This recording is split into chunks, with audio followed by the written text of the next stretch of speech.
Good morning, boys and girls, ladies and gents. It's Corey Wesley coming to you live and in living color from New York, Harlem to be exact. Welcome to Kitchen Table Talk with Corey Wesley. How's everyone doing? They say it's hump day, but I call it Wednesday. hmm Is everybody doing okay? Hopefully you are. I am doing great, although I couldn't sleep last night. Lately, I haven't been able to watch TV. I think I'm exhausted of television, Netflix, Prime, all that good stuff. I'm just tired of.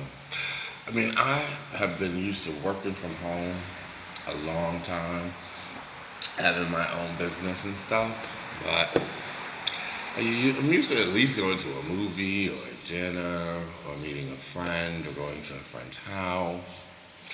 And I haven't been able to do that. And it's starting to get to me. But I know it's important to kind of comply. This is Memorial Weekend. And usually this is when everybody gets out and goes to family and friends, although I have a funny feeling and a suspicion that people are going to do that anyway. If you're going to do it, protect yourself. It's just like having sex. You need to wrap it up and protect yourself. So it's going to kind of be in the same lines. You don't know who has been around who, just like you don't know who is sleeping with who. So you have to use your better judgment, hang around the right people, although it's not to say anybody who is in slut shaming right now or not wearing a mask shaming. But for those people who like the company of others and they proceed to not use protection, face masks or condoms or whatever, or limit their sexual activity to a couple of partners. I was about to say few, but few is more than two, right? So, I would say just use your common sense, and a lot of people don't have common sense nowadays. I have a family member who has book sense. There's a funny story when he was little. My aunt told him to get in the tub and get out the tub, and guess what he did? He stepped in the tub and he stepped out the tub. She said, "Did you wash?" He said, "You didn't say that." That's hopefully he grew out of that. I think he has common sense now. Other people in the world don't. You can just turn on our television and see what's going on in that White House. I don't think they got common sense. I don't even think our whole entire government has common sense. But anyway. Protect yourself this weekend. People are going to be out here, and then we're going to have to wait 14 days. 14 days before we actually see what the effects are, and then the numbers. My birthday's coming up July 1st. Yes, I might have to do a Zoom birthday party.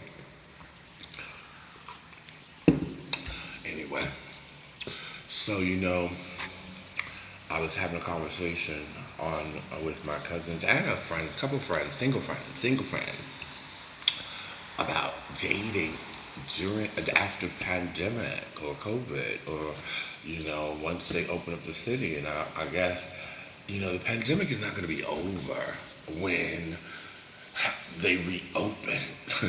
It's like it's still there, just like HIV is still there. It's still there, so it's not over. How are we going to date? A couple of my single friends after the pandemic surprisingly have said they are ready to date. Am I ready to date? I keep asking myself that. I would like to be asked on a date. Does anybody get asked on dates anymore? I don't know. I wish somebody would ask me out on a date. It would be like a fantasy. It's not a fantasy, although that is a fantasy in this day and age. But it would be nice to say, "Hey, Corey, I really like you. I think I'm digging you. Let's go on a date." I don't know if that ever gonna happen, but if that did happen, I might be interested in dating. What does dating mean anyway nowadays? I stopped dating a long time ago because to me, to a lot of guys that I was meeting, and that's my fault because I was probably bringing that energy in, is that guys who thought dating meant that I date 17 people, I sleep with 17 people. And some of those people gave me, some STDs. I am not proud of it, but they did. And I had to learn my lesson that everybody does not conserve their sexual energy for just one or two people. Some people like 17 people. You know, I am the type of guy. I mean, I am a hopeless romantic. Although when I turn probably 35, that hopeless romantic stuff ended. But I don't know how we would date after pandemic. I joke about it because I'm like, if you come into my house, you need a passport. That means you need to have gotten tested. You know what? I need that piece of paper to say no antibodies, or I have antibodies. At least I know what we're working with. I at least know, obviously, having antibodies does not mean that you are exempt. My antibodies test came back negative. I'm putting it out there, but I still have to go back and get retested because I was coughing for 19 days, and there is no way that my shit should be negative. But I'm also thinking that certain medications that I'm taking might have contributed to the cough not exceeding into other stuff, and maybe that is another indication of why I might not have any antibodies showing up. But I have a couple of questions. When you are positive for antibodies, and are you still contagious?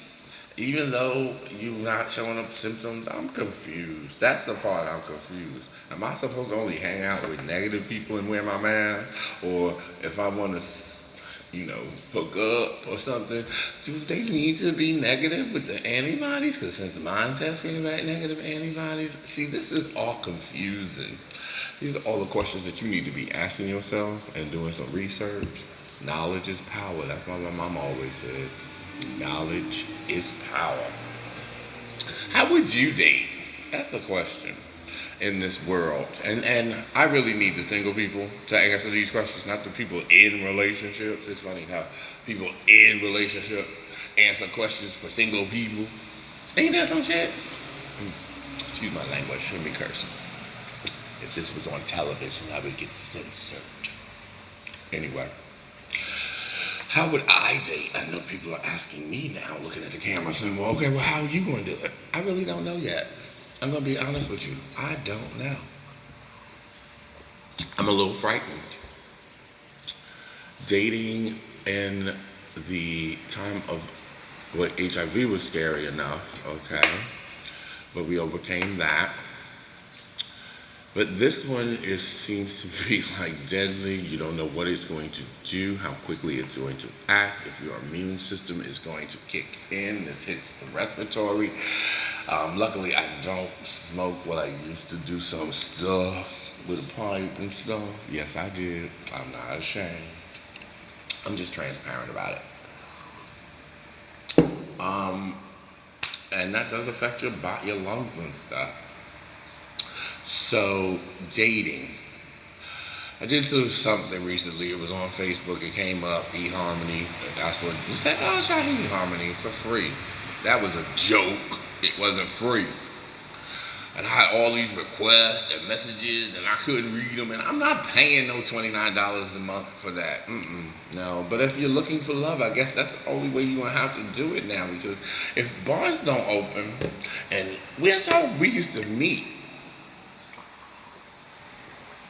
And getting online is more about hooking up lately than like sex. Then let's go on a date. Although I'm very uncomfortable with somebody online says, here's my number, call me. I'm like, I don't want to. I don't know you. If we're not having sex and you don't need my address, why am I calling you? It's uncomfortable. I'd rather meet you outside and talk to you. Because some people just, they say, they give you your phone, they give you their phone number, and then they don't have nothing to say. And I'm like, okay, well, why you want me to talk on the phone to dead air? Or why did you want me to call and now hold this conversation? I was interested, but I wasn't that interested if I didn't pursue or ask you to call me. Plus, I don't like calling strangers. I don't, and people are like, oh, well, here's my number, call me sometime. I'm never calling you. That ain't happening. I'm not calling you because I don't know you, and I just feel like that is very thirsty. To be picking up somebody's phone number that you hardly know, that met online for once, and then they be like, oh, you wait for a week or two, and then like, who? Right. The reason why I am a little apprehensive about dating is because as technology grew, the way that we communicated, the way that people started to show their level of racism, their discord for different cultures, no blacks, no femmes, no straights, whatever, no blacks, no femmes, no Asians or things like that. When you see no blacks on people's profiles and they say that's a preference, that's BS. A preference is a color. I want to wear black today versus red. People being people are just people. Now, I do have a preference. Well, see, here I go. I almost slipped. I do prefer a certain race to date. Um, and they're not because of their ethnic background, although they do fall into one category, but there's something about my connection with certain people. But I have to open up my doors, you know. I have to start allowing myself to meet other cultures and races and possibly open the door. I'm very, like I said, I'm apprehensive because racism is very prevalent in the gay community. It is actually like not even, it's ignored. And I'm very disheartened by it. I do date Caucasian men, but I find that the type of Caucasian men that I am attracted to aesthetically, and this is just aesthetic, they are more into the Mandingo philosophy. They're not really. There's a saying in the community where they will date you, but they won't sleep with you. And I've gotten my feelings hurt a lot of times where I've tried to pursue being intelligent and smart. I feel like I'm attractive. I'm kind of funny. And all that some people are like, oh, well, I've never dated a black man before. Okay. What else? They sleep with you, but they don't date you. I've had someone say, oh, so well, I met him at a bar, and he was like, I said, well, if we talked for an hour, right? And then I said, well, here's my number. And I was yes, I might have fantasized or thought, but he seemed to be a nice person. I was with he said, I'm not going to use that anyway. And I was just like, wow. Would he say that to a white guy, a Caucasian guy? And I'm like, I doubt it. And it's also been where I have participated going to sex clubs because it was easier when the internet just first started, and going to a bar was great, meeting guys, but over time I started to see that it became cliquish. I didn't feel welcomed. Even some bar owners that I do personally know, I just saw them, even though they date a certain race, black or Spanish, they just exude certain energy that just wasn't welcoming to me. And I felt disconnected from the community. I think I didn't, at one point, I would say in the 90s when there was Palladium, Twilight stuff, there was a community, a rich community in the late 90s, early 2000s here in New York. But over time, when the bigger clubs started to dissipate and go away, the smaller clubs and local clubs I didn't feel welcome, and that's why I stopped going out. And I had a brand called Kingster, and I tried to promote it, but I just felt like nobody was going to. It didn't pick up because a lot of we had Nasty Pig, and that's a very was a white bread kind of brand, and over time they've had one or two black models. But if you look at our culture in general, you only see white men in ads and the bathing suit ads for the companies. And even when I walked into the bars, I just didn't, I felt out of place. It just, you could see the energy and the type of guy that I liked, he just wasn't paying me any attention. So I was like, you know what? I'm gonna go on home and build a brand, and that'll be my boyfriend. So, dating for me is scary, especially now that we're in the pandemic. So when I hear my friends talk about that they're ready to date, I'm excited for them. And I think I'm ready to date too, but I'm just, I know that I haven't placed myself in circles that where I might meet that guy that I'm possibly attracted to or that energy. I do also have a best friend that is like my pseudo boyfriend. He is my ex. We were together for almost 10 years, 8 to 10 years. And then we've been best friends for 29, 28 years. So he's like a pseudo boyfriend. So I can go to movies, dinner, stuff. And we have a family connection, like his family knows my family, and his family's on my Facebook page. And he's somebody I talk to every day, maybe 3 or 4 times a day. And that relationship would drastically change if there was a new man in my life. However, they have big shoes to fill because my best friend has always been there for me. He's somebody that I trust. I don't even question or doubt when I need something, he's there. And unfortunately, yes, you have to build that with somebody. And it takes a long time to build that. I mean, you see on television, they make you believe that love is blind and all that, and I don't think love is blind. I think, although I do love that show on Netflix, Love is Blind, and Cameron as, oh my God, what is her name? Speed. Her last name is Speed. Cameron and Speed, but I cannot remember the child's name. But I love their love. I watch them. I think they're really cool together. The thing about The Love is Blind on Netflix is that they asked a lot of questions early on without seeing each other. Because I don't know if you know the concept, but Love is Blind is that they're in these pods and they can't see each other. And they have to ask each other these questions.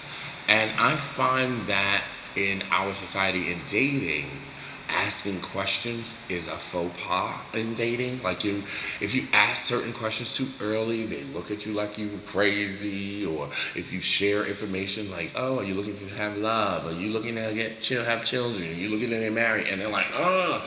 And sometimes I'm like, look, dude, I'm only asking because I don't want to waste my time. It don't mean it's got to be you that I'm asking about. Sometimes people, I think they imply that you're talking about them. Like, oh my God, I want to marry you. No, honey bun, don't be that full of yourself. I'm only asking because if you don't want to be married, you don't want a dog, or you don't want kids, maybe we ain't together, because I really am not a dog lover. But I do think I want a little Yorkie to put in my lap. Yay! I like those dogs, nothing else. But I believe in commitment. I believe in monogamy, although a lot of gay men don't believe in it. But there is a population of gay men that do. I haven't met them though. Where are they?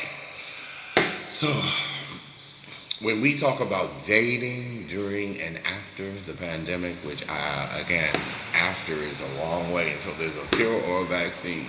And if they ain't found a cure or a vaccine for HIV, although they got the PrEP pill, which really isn't a vaccine,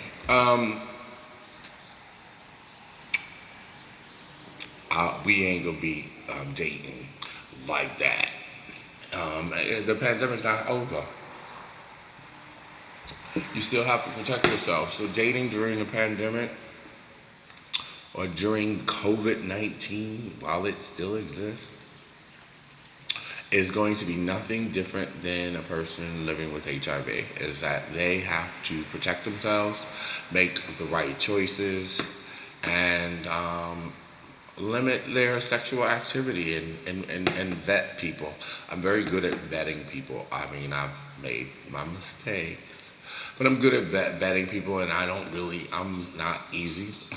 I don't jump on. I mean, I might be online and be chatting, and you might think I'm a slut because I'm online all the time. And you might see my profile. I use that as porn because I don't watch porn. I look at that stuff to take care of myself because that's like real people. Although porn is real people, but it's like there is an unrealistic ideal man that I cannot or won't ever have sex with or achieve. So looking at the men that I am attracted to that look like me or just have a stomach and just got a little hair in the right places, that turns me on. And then I take care of me and then log off. Me, myself, and I. Although this is probably getting on my nerve and he's like, I'm tired. Anyway, how are you going to date during the pandemic? I'm very curious. Well, anyway, I don't know the answer. All I know is that you need to wear a mask, and I don't know if I'm going to be wearing a mask during sex because I like to kiss. And I don't want to just be kissing nobody. You need a passport that says anybody's test negative. And I don't want that thing up my nose. Sorry. My cousin told me she was traumatized. And I think I would be traumatized too. So anyway, you can take my blood all day long. But that thing scares the hell out of me. Probably scares a lot of people. But anyway, if you don't get tested, you ain't having sex with me. I don't care what test, but you need a test. Anyway, I don't know what else to say, but remember, whatever you decide, make sure it's the right choice for you, okay? And remember, your body is your sacred dome. It is all you got. If you ain't got that, you don't have nothing. So when you are making choices about hooking up, sleeping around, doing what during COVID-19, just make sure you're making the right, safe choices, although there might not be a right choice. But make a logical and intelligent choices and pick people who are concerned about hooking up. I think I would rather hook up with somebody who has the same concerns and ask the questions. Have you been around a lot of people? Did you go get tested?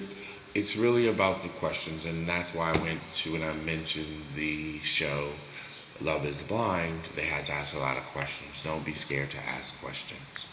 That's the bottom line. Remember, today is the best day ever. Why? Because you are a part of it. Remember to stay blessed, because you are already blessed. And I want to say thank you so much for all the feedback. I think I'm getting better at this. I'm really excited. I have an interview this evening, Kitchen Table Talk at Night, with the talented Zeta Jones. We're going to talk about quarantine life, relationship a little bit, quarantine because she is in quarantine with her boyfriend, what she thinks nightlife is going to be like after quarantine, how is she surviving creativity with her creative side, and just chit chat with her. We had an interview in the past, and we never really spoke on the phone. It was like a question and answer thing. So this is an opportunity for us to finally chit chat. Other than that, I'm just gonna chill out today. I might do some work. I'm in a creative mood, so I'm gonna do some creative stuff. But anyway, remember to subscribe to my channel. Down there, there's a button there somewhere. I don't know where the button is. I'll figure that out later. Y'all know what to do. Go to my YouTube channel and subscribe, please, because then you'll know when I post a video. Everybody's been great, giving me great feedback. This is my pilot testing period. We're getting to the serious deal part in another week or so. But other than that, yeah, and what does that mean? You'll see more interviews and things of that nature. And I'll start revealing more about myself and topics. Anyway, have a great day, everyone. And remember to stay safe and be blessed. Bye bye.